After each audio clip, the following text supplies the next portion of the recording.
Sir Shri द्वारा दिशायुक्त जागृति संदेश। अतीत में हमसे जो नकारात्मक विचार हुए, जो तीर छूटे, उनके लिए हम आज क्या कर सकते हैं? उनके लिए डायरेक्ट कुछ नहीं करना है। उनके लिए डायरेक्ट कुछ नहीं कहना। जब निकल रहा था तब कैंसिल कैंसिल कैंसिल कह देंगे, मगर जो पुराने जा चुके हैं, तीर निकल चुके कमान से, उसके लिए क्या करना है? आज मुझे क्या चाहिए? उस वक्त अज्ञान था, कुछ अलग ऑर्डर दिए थे, मेरे जीवन में ऐसा हो वैसा हो, मगर अब जो चाहिए उस पर आप काम करना शुरू कर दो। करने योग्य जो स्टेप है वही करनी है। दूध की बोतल गिर गई तो अब करने योग्य स्टेप, कदम, कांच के टुकड़े उठाना शुरू करो, ये कदम है, तो आप उस पर काम शुरू करोगे। तो जब कुछ गलत ऑर्डर्स गए हैं, गलत बातें गई है जीवन में, तो नया ऑर्डर क्या देना शुरू कर देंगे? क्या चाहिए उस पर। कुछ गलत लोग आ चुके हैं जीवन में जिनकी वजह से परेशानी है। सास आ गई, बहू आ गई, पति आया, पत्नी आई, पड़ोसी आया, बॉस आया, जो भी ऐसे लोग आ गए जो अज्ञान में हमने वैसे ऑर्डर दे दिए। अज्ञान में करते हैं लोग, टीवी सीरियल देखते हैं और फिर लड़की देख रही है तो वो कहेगी मेरी सास मुझे ऐसे बोलेगी ना, मैं तो उसको मुंह भी बताने वाली हूं। अभी तो रिपीट ऑर्डर दे रही है, ऐसी सास को आकर्षित कर रही है, उसको मालूम नहीं है उस वक्त मेरी सास को मैं ऐसे ठीक करूंगी, या सास देख रही तो मेरी बहू को मैं पहले ही ऐसे पकड़ूंगी, मेरी बहू ऐसा करेगी जब, यानी वो वैसी ही बहू को आकर्षित कर रही, उसको मालूम नहीं है ये। तो लोग टीवी सीरियल देख देख कर क्या कर रहे हैं? ये सीरियल देखने की भी पात्रता चाहिए, ऐसे किसी को नहीं देखनी चाहिए। कई बीमार लोगों को देखते हैं टीवी पर, न्यूज़ देखते बैठे, बेड पर पड़े हैं, एक टांग लटक रही है और न्यूज़ देख रहे हैं। तुम्हारी हालत देखो कैसी हालत हो गई है। और बड़े सबूत क्या चाहिए तुमको? ये न्यूज़ ने क्या लाई है तुम्हारी जीवन में बातें? अब तो कोई ढंग की चीजें देखो।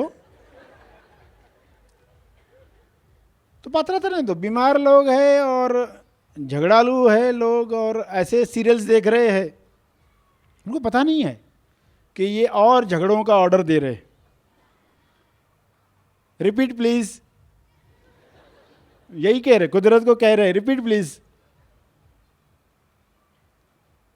तो ये गलती ना हो इसलिए अवेयर हो जाना है। जो तीर जा चुके हैं उनको छोड़ दो। अब क्या करें ताकि जब वो तीरों का असर होगा आपको पता भी नहीं चले? ये हो सकता है, यानी आपने ऐसे ऑर्डर दिए, ऐसे विचार किए, ऐसी प्रार्थनाएं की जिस वजह से आप बीमार रहते हो आज, मगर नया ऑर्डर क्या दोगे? आज आप कुछ खाते हो, तकलीफ होती है, नया ऑर्डर क्या दोगे कि अब मैं स्वस्थ शरीर चाहता हूं, ऐसा पेट चाहता हूं, लक्कड़ हजम, पत्थर हजम, सब हजम होता है, हर वातावरण में रह सकता है, ऐसा पेट हो। तो क्या होगा? जो पुराने तीर गए हैं उनका असर होगा मगर आपको पता ही नहीं चलेगा। उससे दर्द उठेगा, उससे कुछ बातें होगी पुराने तीरों की वजह से, मगर अभी आप इतने मजबूत बन गए हैं क्या आपको पता ही नहीं चला? कुछ दर्द आए गए पता ही नहीं चला, शरीर पर एक कुछ जुड़ा, हमने देखा। हम ध्यान में इतने पक गए, नया ऑर्डर ऐसा दो, ध्यान में ऐसे पक गए कि बैठे शरीर में इतनी पीड़ाएं उठी, ये सब हुआ, सबने अनुभव की याद दिलाई। तो क्या हुआ? पुराने दर्द जो पुराने ऑर्डर थे आकर गए और आपको मजा ही आया, आपने आनंद ही लिया, आपने अनुभव को ही याद किया, सीढ़ी ही बनाया उसको। तो कितना सुंदर तरीका। रोते मत बैठो कभी मैंने तो गलती से ये सब प्रार्थनाएं कर डाली, ये कर डाला, ऐसे लोग ऑर्डर दे दिया, अब कोई लड़की परेशान है, पता नहीं, मैंने तो बहुत सीरियल देखकर क्या क्या नहीं सोचा है, अब पता नहीं शादी के बाद क्या होगा मेरा।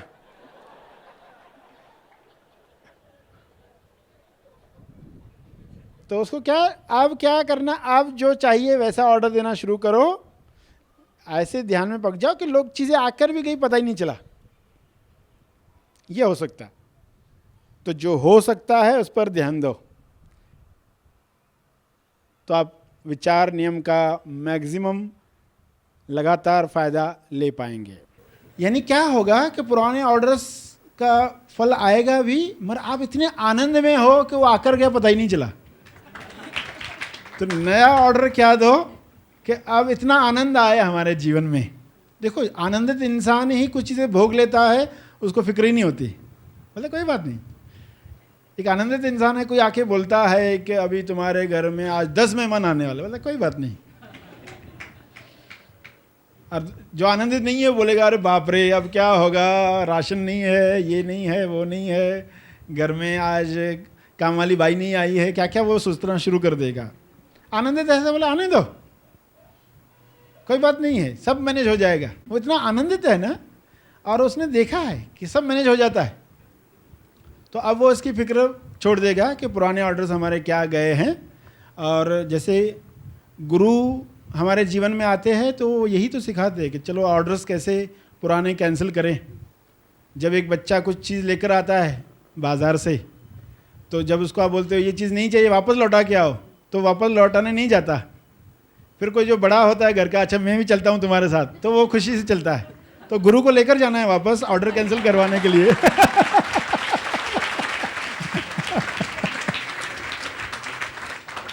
तो इसलिए गुरु का रोल है, और रोल तब होता है जब इंसान की श्रद्धा इतनी तीव्र हो गई है कि दिखावटी सत्य के बावजूद भी वो वही करता है जो आज्ञा है, तब ये संभव होता है। वरना दिखावटी सत्य दिखा नहीं कि पर्सन पुरानी प्रार्थनाओं पर चला गया। पुरानी प्रार्थनाएं क्या होती थी, रस्सी सांप दिखी तो छड़ी चाहिए, ऐसी प्रार्थना शुरू हो गई। मगर छड़ी की तो आवश्यकता थी नहीं, आवश्यकता थी टॉर्च की, मगर पर्सन छड़ी की ही चाहत प्रार्थना शुरू कर देता है। तो गुरु क्या कहेंगे, ये दिख रहा है, छड़ी की प्रार्थना नहीं करनी है, तुमको टॉर्च की प्रार्थना करनी है। तो मन तो कहेगा मुझे इस चीज़ की आवश्यकता है, गुरु कह रहे नहीं तुमको इस चीज़ की आवश्यकता है। तो जब श्रद्धा होती है ना, तो पर्सन फिर वही करता है जो गुरु की आज्ञा है। तो ये बहुत दुखों से बचाने के लिए रामबाण इलाज है।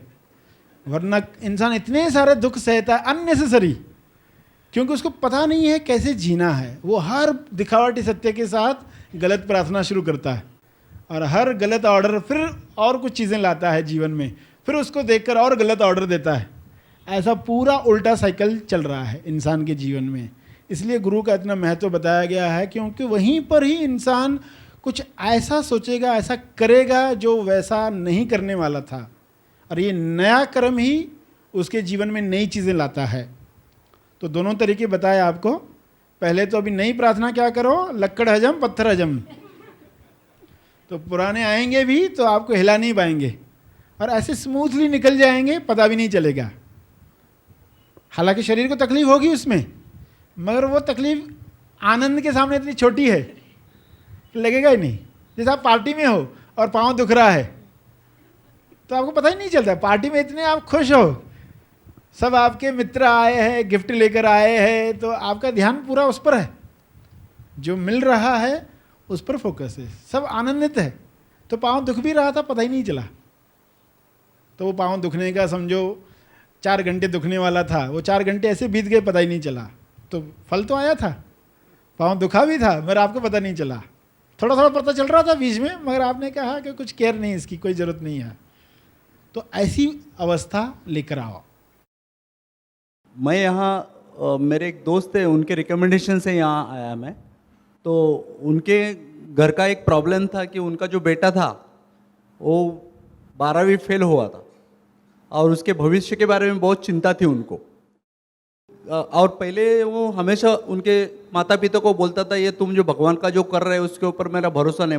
मंदिर में जाता था तो मंदिर में वो उसको बहुत गुस्सा आता था, वो खुद मंदिर के बाहर खड़ा रह के पिताजी और माताजी को अंदर भेजता था। तो ऐसा उसका बर्ताव उसके माता पिता के साथ था, और 12वीं भी फेल हो गया था वो। तो उसके भविष्य के बारे में वो माता पिता की बहुत चिंता थी, तो उन्होंने ये महाआसमानी शिविर को उसको भेजा। तो वो भेजने के बाद वो बच्चे के दिमाग में बहुत सारा परिवर्तन आ गया और उसको खुद की राह मिल गई और आज वो एक बहुत बड़े मल्टीनेशनल कंपनी में 1 लाख रुपए पगार लेके आज खुशहाल जिंदगी जी रहा है। तेज ज्ञान फाउंडेशन द्वारा आयोजित और सर श्री जी की शिक्षाओं पर आधारित महा आसमानी परम ज्ञान शिविर में जरूर भाग लें। इस वीडियो को लाइक और शेयर जरूर करें। साथ ही अपने अभिप्राय हमें कमेंट करके जरूर बताएं। हैप्पी थॉट्स तेज ज्ञान और सर श्री तेज ज्ञान चैनल को आज ही सब्सक्राइब करें और लेटेस्ट अपडेट्स सबसे पहले पाने के लिए बेल आइकन को दबाएं। धन्यवाद।